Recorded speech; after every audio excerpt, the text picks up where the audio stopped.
할렐루야, 예수님 안에서 반드시 좋은 일이 있습니다. 제가 처음 자동차를 산 것은 1990년 4월이었습니다. 그 전에 목사 안수를 받고 이것저것 신방을 가야 하는데 버스로 다니는 것이 여간 불편하지 않았습니다. 운전면허 시험을 봤는데 얼떨결에 합격을 하고 바로 다음날 덜컥 차를 구입하게 된 겁니다. 당시만 해도 운전면허 시험에 도로 주행이 없어 한 번도 도로에서 운전을 한 적은 없었습니다. 그래서 금요일에 차를 받아 교회 주차장에 놓고 선배 목사님들에게 연수를 받으려고 했습니다. 그런데 다음날 토요일 교회에 나가 주일 설교 준비를 하는데 집에서 연락이 왔습니다. 작은 아이가 아파트 내에서 차에 받쳐 병원에 입원을 했다는 겁니다. 순간 아무것도 생각나지 않았습니다. 빨리 병원에 가야 한다는 생각에 주차장에 가서 차를 몰고 병원으로 출발했습니다. 문제는 한 번도 일반 도로에서 운전을 한 적이 없는 사람이 토요일날 오후 여의도에서 고척동까지 영등포 사거리를 지나 운전을 해야 하는 것이었습니다. 지금이야 차들이 자동이지만 그때만 해도 기어도 수동, 창문도 손으로 돌리는 수동이었습니다. 차를 타고 도로에 나서는 순간부터 심각한 문제가 발생했습니다. 자꾸 시동이 꺼지고 그때마다 뒤에서는 클락션을 울렸습니다. 영등포를 진입하는 순간부터는 온몸에서 땀이 비오듯 쏟아졌습니다. 에어컨을 들면 되는데 에어컨이 있다는 것도 몰랐습니다. 당시 저는 아무 생각도 나지 않았습니다.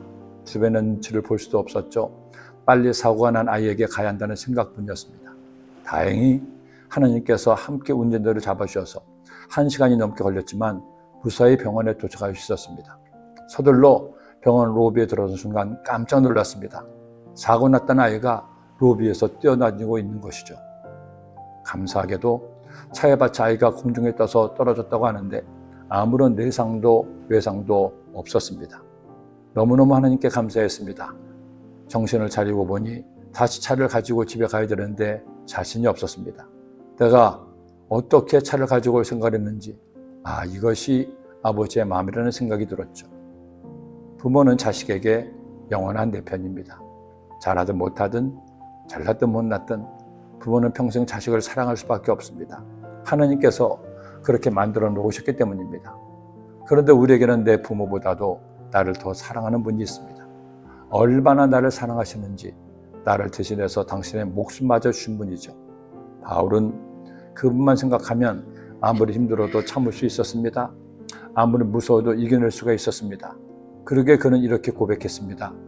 누가 우리를 그리스도의 사랑에서 끊으리요? 환난이나 공고나 박해나 기근이나 적신이나 위험이나 칼이라. 기록된 바 우리가 종일 진로하여 죽임을 당하게 되며 도살당할 양같이 여김을 받은 나의 남부와 같으니라. 그러나 이 모든 일에 우리를 사랑하시는 이로 말미암아 우리가 넉넉히 이기느니라. 내 부모가 나를 사랑한다 해도 이런 예수님의 사랑에 비할 수 있을까요? 내가 내 자식을 정말 사랑한다지만 독생자마저 주신 하나님 아버지만 하겠습니다. 당신은, 나는, 우리는 그 사랑을 받은 것만으로도 영원히 행복한 사람입니다. 여러분의 두 손을 가슴에 모으고 고백합시다. 나는 예수님 때문에 행복한 사람입니다. 기도드립니다. 사랑의 주님, 우리 모두는 예수님 때문에 행복한 사람이 되었습니다.